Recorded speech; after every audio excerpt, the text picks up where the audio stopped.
સદરપુર ગામમાં દવાખાનું શરૂ થતાં ગ્રામજનોમાં હર્ષનો માહોલ। 27 લાખના ખર્ચે પેટા આરોગ્ય કેન્દ્ર બનીને તૈયાર। વર્ષોની માંગણી પૂર્ણ થતાં સરપંચ તથા આગેવાનો દ્વારા સરકારનો આભાર। વર્ષો જૂની માંગણી આજે પૂર્ણ થઈ।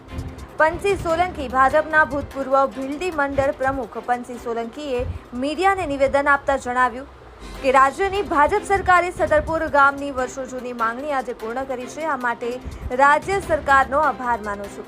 માત્ર સદરપુર જ નહીં, આજુબાજુના 5 થી 6 ગામના લોકો માટે પણ આ આરોગ્ય કેન્દ્ર લાભદાયી સાબિત થશે। તેમણે ઉમેર્યું કે આ આરોગ્ય કેન્દ્રના શરૂ થવાથી ગ્રામ્ય વિસ્તારમાં આરોગ્ય સેવાઓ સરળતાથી ઉપલબ્ધ થશે અને નાગરિકોને શહેર સુધી દોડધામ કરવી નહીં પડે। ડીસા તાલુકાના સદરપુર ગામે આરોગ્ય ક્ષેત્રે મોખરું પગથિયું સાબિત થનાર મહત્વપૂર્ણ વિકાસ થયો છે। વર્ષોથી ગ્રામજનોની માંગ હતી કે ગામમાં મુખ્ય આરોગ્ય સુવિધા ઊભી થાય અને હવે એ માંગણીનું પરિપૂર્ણ થવું સમગ્ર ગામ માટે એક ઉજવણી સમાન બન્યું છે।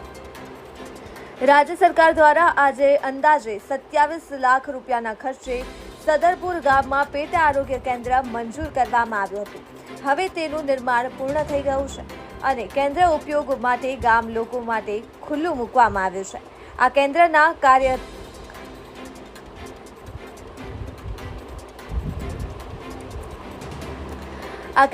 કાર્યારંભથી ગામને મળતી આરોગ્ય સેવાઓમાં મોટો ફેરફાર આવશે। કેન્દ્રના નિરીક્ષણ સમયે ઉપસ્થિત રહેલા સરપંચ વનરાજસિંહ સોલંકીએ જણાવ્યું કે અમે ઘણા વર્ષોથી દવાખાના માટે પ્રયત્નશીલ હતા। હવે જ્યારે પાક્કી રીતે કેન્દ્ર ઊભું થયું છે ત્યારે ગામના નાગરિકો હવે નાની મોટી તકલીફ માટે ભીલડી કે ડીસા સુધી ન જવા પડે। સમય અને ખર્ચ બંનેની બચત થશે। આજના ઉદ્ઘાટન કાર્યક્રમમાં ગામના સરપંચ વનરાજસિંહ સોલંકી, પૂર્વ સરપંચ પંસી સોલંકી, પૂર્વ સરપંચ સુરસિંહ સોલંકી તેમજ ગામના આગેવાનો મોટી સંખ્યામાં ઉપસ્થિત રહ્યા હતા। આ કેન્દ્રીય આરોગ્ય કેન્દ્રમાં હાલના સમય માટે FHW આશાબહેન, CHO મિત્તલબહેન, MPHW પિયુષભાઈ અને નરેશભાઈ તથા આશા વર્કરો દ્વારા આરોગ્ય સેવાઓ આપવામાં આવશે। ઉદ્ઘાટન પૂર્વે કેન્દ્રના પ્રાંગણમાં વૃક્ષારોપણ કાર્યક્રમ પણ યોજાયો હતો, જેમાં ગ્રામજનો અને બાળકોએ ઉત્સાહભેર ભાગ લીધો હતો। આ સમગ્ર પ્રયાસ ગ્રામ આરોગ્ય સુધારણા માટે એક મક્કમ પગલું છે અને સરકારની ગ્રામ્ય વિકાસ પ્રત્યેની પ્રતિબદ્ધતા સાબિત કરે છે। ગામના લોકો દ્વારા સરકારશ્રીના ઉપક્રમ માટે દિલથી અભિનંદન તથા આભાર વ્યક્ત કરાયો છે। અહેવાલ ગૌતમ ક્ષત્રાલિયા, BNK ન્યૂઝ, ડીસા। આજે અમારા સદરપુર ગામમાં સરકારશ્રી દ્વારા જે વર્ષો જૂની માગણી હતી, માગણીને માન આપી સરકારે અમારા ગામમાં આજે આયુષ્યમાન આરોગ્ય કેન્દ્ર, એનું જૂનું નામ છે સબ સેન્ટર, એ મકાન તૈયાર 27 લાખમાં તૈયાર થઈ ગયું છે।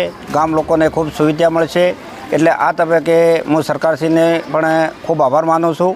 અને અમારા ગામમાં આ સુવિધા થવાથી અમારા આજુબાજુ લગભગ 8-10 કિલોમીટરમાં પ્રાથમિક આરોગ્ય કેન્દ્ર નથી, એટલે એનો લાભ આ સબ સેન્ટરનો મળ્યો છે। પણ હજી અમારી ગામ લોકોને અને અમારા સરપંચશ્રીને દરેકને 18 આલમની રજૂઆત છે કે ગામમાં 8 કિલોમીટર ભીલડી થાય, 8 કિલોમીટર જૂના ડીસા થાય, 8 કિલોમીટર સમૂહ મોટા થાય, 10 કિલોમીટર આશેડા થાય।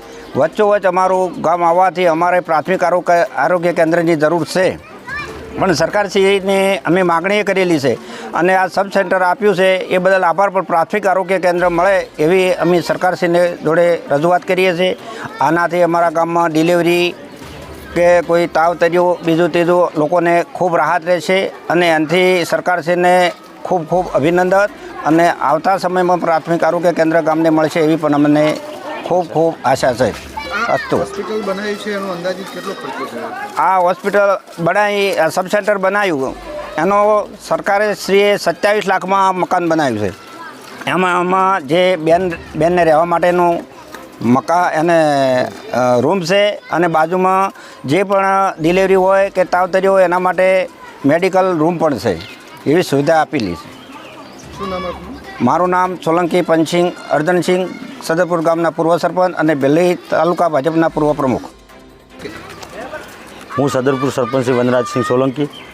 મારા ગામમાં વર્ષો જૂની માગણી હતી કે પેટા આરોગ્ય કેન્દ્ર બને અને ગામ લોકોને સારી વ્યવસ્થા મળે અને ગામમાં ગામ લોકોને કંઈ અવર જવર બહાર ન કરવી પડે એના માટે કોઈ વરસાદ હોય, કોઈ વરસાદનું વાતાવરણ હોય એમાં બહુ તકલીફો પડતી હતી. તો સરકારશ્રીએ જે 27 લાખના ખર્ચે જે આ પેટા આરોગ્ય કેન્દ્ર બનાવ્યું છે એ બદલ સરકારનો ખૂબ ખૂબ આભાર માનું.